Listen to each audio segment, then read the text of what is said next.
कुछ समय पहले की बात है। माधोपुर नामक एक गांव था। वहां पर एक मजदूर रहा करता था।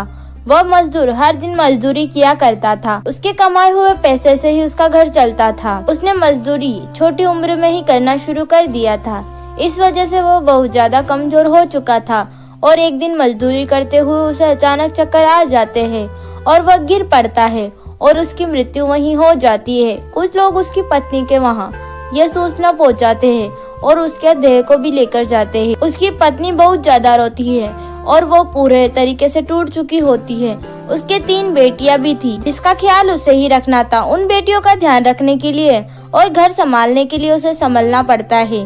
उसकी 3 बेटियों में से एक बेटी का नाम राधिका था और दूसरी बेटी का नाम विधि, तीसरी बेटी का नाम कीर्ति था। बड़ी बेटी राधिका बड़ी होने के साथ साथ समझदार भी थी और उसकी माँ की मदद भी कराया करती थी और दूसरी दोनों छोटी बेटियां सिर्फ घूमने फिरने में रहती थी और अपने बारे में सोचती रहती थी और उनका घर की परेशानियों से कोई मतलब नहीं था। वह सिर्फ अपनी माँ से कपड़े या उनको चाहिए होता वो मांगती रहती थी। उनकी माँ बाजार में सब्जियाँ बेचने का काम शुरू करती है और वो पूरे गाँव में सब्जियाँ बेचती है और अपने घर का खर्चा भी चलाती है। वो जितना भी कमाती वह सिर्फ अपनी छोटी बेटियों में लगा दिया करती थी। फिर भी उसकी छोटी बेटियां कभी खुश नहीं होती थी और नई नई चीजों की डिमांड करती रहती थी। कुछ दिनों से उसकी कोई सब्जी नहीं बिकी। वह हर सुबह और शाम को बेचने जाती है किंतु उसकी एक भी सब्जी नहीं बिकती है। तो वह बोलती है, हे भगवान, ये कैसी परीक्षा ले रहा है। मेरी सब्जियां ही नहीं बिक रही और मेरी बेटियां देखो उधर कितनी भूखी है। हे भगवान, क्या करूँ मैं, कुछ समझ ही नहीं आ रहा। मैं सब्जियां बेचने की कोशिश कर रही हूँ पर भगवान कोई सब्जी लेता ही नहीं है। क्या करूँ मैं, कुछ समझ ही नहीं आ रहा। अभी वहाँ सामने से एक औरत आती हुई दिखाई देती है जो अपने हाथों में खाने की थाली लेकर आ रही होती है। वह अपने घर का बचा हुआ खाना पासी में फेंकने जा रही थी। तभी वहाँ शारदा दौड़ती दौड़ती जाती है और बोलती है, हे मेम साहब, आप ये खाना फेंकने वाले हो ना, तो ये खाना आप मुझे दे दीजिए। मैं कोई भिखारन तो नहीं हूँ। मैं सिर्फ अपने बच्चों के लिए आपके सामने हाथ फैला रही हूँ। मैं सब्जी बेचने का काम करती हूँ पर मेम साहब कुछ दिनों से मेरी सब्जी ही नहीं बिक रही। मेरी 3 बेटियां हैं, तीनों बहुत भूखी है। मेम साहब आप ये खाना मुझे दे दीजिए। मैंने उनको कुछ भी नहीं खिलाया इसलिए मुझे आपके सामने हाथ फैलाने पड़ रहे हैं। अरे कोई बात नहीं है, वैसे भी ये खाना तो मैं फेंकने वाली थी।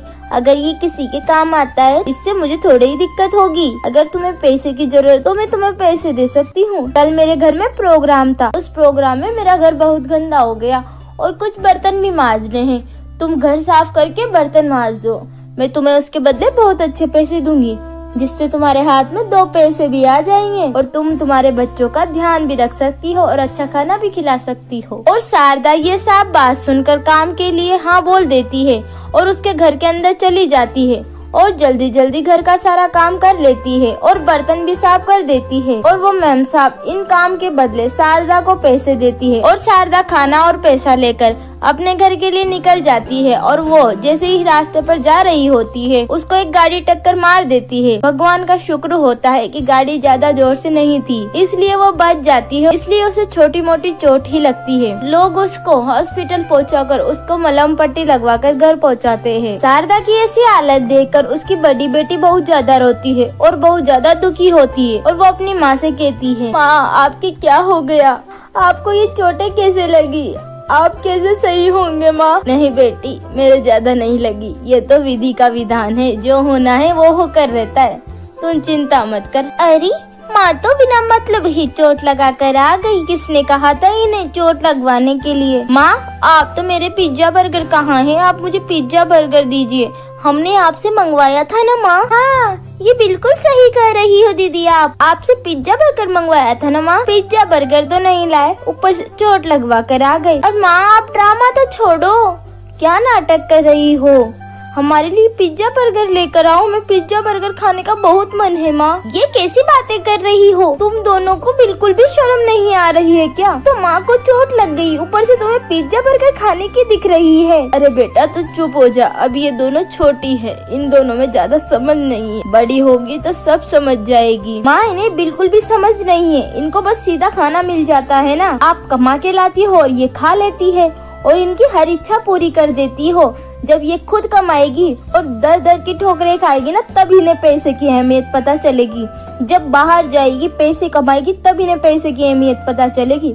अभी तो क्या है, माँ खिला देती है ना इन्हें, इसलिए इनको पैसे की कीमत का नहीं पता। माँ, अब आपको बहुत ज्यादा आराम की जरूरत है, तो आप आराम करोगे और हम तीनों जाकर बाजार से पैसे कमा कर लाएंगे और अपने लिए जॉब ढूंढेंगे। जो भी करना है वो सिर्फ हम करेंगे। अब ध्यान से सुन लो तुम दोनों भी, शहर चल के हम तीनों अपने लिए जॉब ढूंढ लेंगे। अरे बेटा, तुम कैसे क्या करोगी? माँ, आप चुप रहिए, आप चिंता मत करिए। और तुम दोनों भी सुन लो, कल तुम दोनों भी मेरे साथ काम ढूंढने चलोगी और बाहर काम कर कर पैसे ला कर दोगी और हमें ही घर का ध्यान रखना है। समझ आ गई ना तुम दोनों को?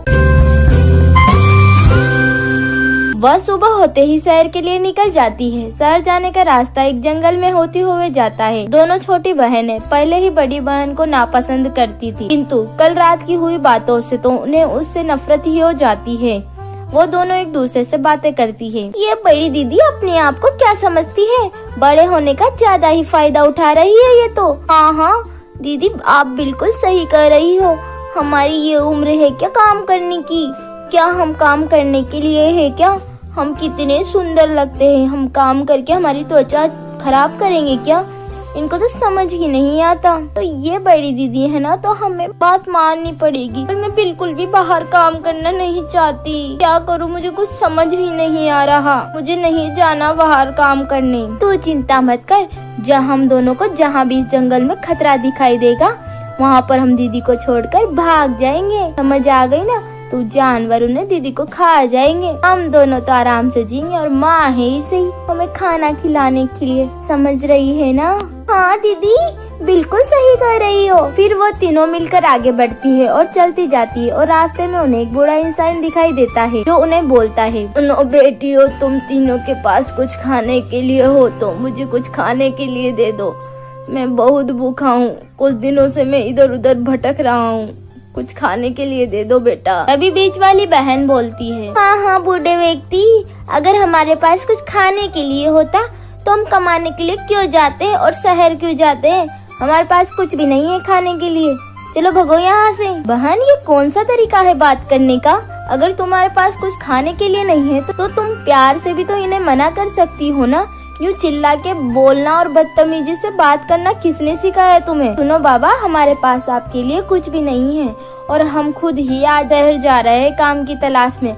अगर हमें वहाँ कुछ काम मिल गया तो हम आपके लिए जरूर कुछ लेकर आएंगे। इसके बाद वह तीनों आगे बढ़ जाती है और आगे बढ़ने के बाद उन्हें एक पेड़ के पीछे दो बाघ लड़ते हुए नजर आते हैं और दोनों छोटी बहन आपस में इशारों में बात करती है और वह अपने ही इशारों में समझ जाते हैं और वह अपनी बड़ी बहन को धक्का देकर वहाँ से भाग जाती है और उनकी बड़ी बहन बहुत तेज भागती है और मरते मरते बचती है।